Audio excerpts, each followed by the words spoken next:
In this video, I'll be telling you the difference between use state and use effect hook. So they both are hooks in React and they serve different purposes.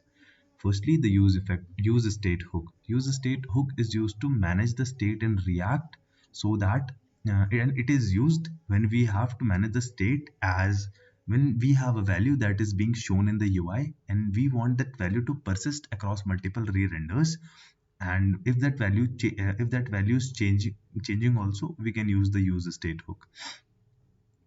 Use state also works to help the component re-render when the UI is changing, whereas the use effect hook has a different purpose. That is, it works when we have to perform some side effects.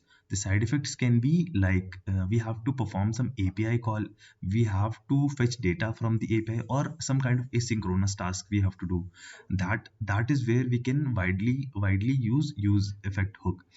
So the use effect hook has a different purpose, and use state have a different purpose. Then talking about the syntax, use state has a different syntax where it has an array, and that array has two elements. One is the renderer, and another one is the setter.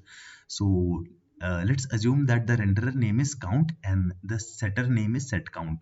So whenever we want that count to change, we will use the set count method, and we will pass in any new value to it, and that value will be retained or hold by the renderer, that is the count. So the user state now will help that count value to persist across re-renders, and it can also take an initial value.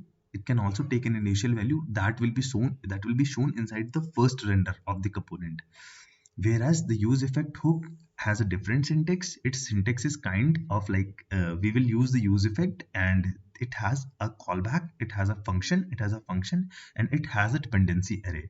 The function, whenever if the dependency array is empty, the use effect will be the use effect will only take effect on the first go after the re-render. Only trigger once, I can say. It will only trigger once. So whenever there is no dependency array, that use effect will be triggered multiple times after every re-render.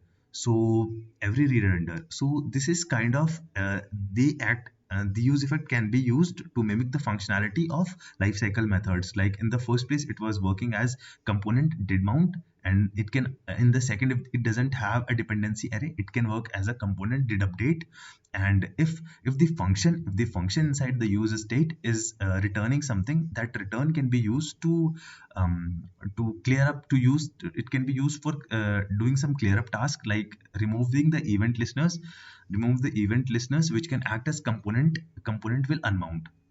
So use effect has different purpose, and use state has different purpose, as well as the syntactically also different.